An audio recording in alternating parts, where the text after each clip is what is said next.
This is a quick review of the Victorio Stovepop, which of course is a popcorn maker, strictly speaking, but I use it as a stovetop coffee roaster.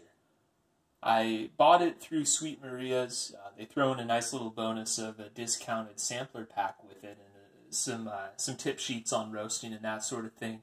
But you can also buy it through Amazon if you're a Prime member, what have you, and I'll have a link below for that. Anyway, I settled on this one because I started out home roasting in a skillet, which is a big smoky mess, and it's very fatiguing to keep shaking the skillet. So I moved on to an air popper, which was good, but had next to no control over the heat, unless you got into some fancy electrical modifications that seemed like an accident waiting to happen, at least given my total lack of skill. So anyway, it was onto this, which is just an old school popcorn popper. You turn the crank to move the little, I don't even know what you call it, the stirrer, I suppose, at the bottom of the pan. One thing that's pretty neat, as opposed to the Whirley Pop that's been on the market for a long time, is that one uses a kind of toothed gear mechanism you would see right here with a couple of straight rods, whereas the Stovetop has a kind of steel cable sort of thing that goes right down through this tube and it bends, which is pretty neat because then you don't have gears that you need to worry about breaking, misaligning, keeping well oiled, any of that sort of thing. It just works, and I've used it for several dozen roasts thus far with absolutely no mechanical issues whatsoever.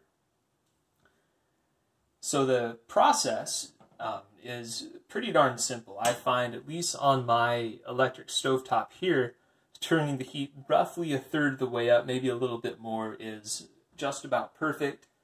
And I'll dump the beans in once my infrared thermometer yields a temperature of about 350 degrees. So we'll dump them in, shut the lid, and then I just keep on stirring at about this speed until I hear first crack, which might be, say, 5 to 7 minutes in, give or take. Then I'll vent it a little bit as I keep stirring, turn down the heat, and just bite out the roast until I hit the desired timing relative to the cracks that I'm looking for. And in terms of the care and maintenance of this, it's just about nothing. I like to wipe out the chaff when I'm done. But you'll notice there's a lot of buildup of little, oily spots here on the lid. And if I pop this off, you can also see it's getting a little coated on the inside, or I guess chefs would say it's seasoned, just from the oils in the beans as they roast. That's a perfectly good thing. To my knowledge, there's absolutely no reason you need to wash those off unless there's a significant buildup. Anyway, one quick tip is you'll notice that this mechanism here, pull it out so you can see better, this mechanism here has a little sliding weight thing that holds it in place. So when you go to empty the beans out, when you're done roasting, if you just tip it like this, you will hear, there it was, you'll hear that sliding thing come up. And that's not a big deal in and of itself, but if you want to go right into a second batch, then when that thing's come up and this thing might get misaligned on the bottom, it can be kind of hard to handle while it's hot.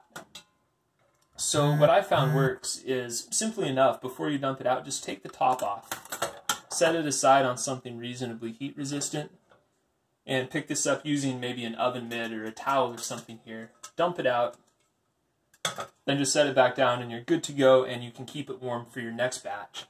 And presumably the lid is still, and the stirrer is still aligned properly, so you can just keep on going. Anyway, that's about it. It's an extremely simple device, not much to talk about, which is frankly the point of roasting in this way. Costs $45, $50, something like that. Pretty much nothing to break.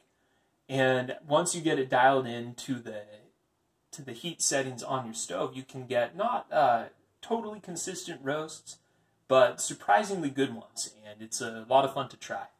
Anyway, if you found this helpful, remember to click like, subscribe for more, and let me know what else you'd like to see.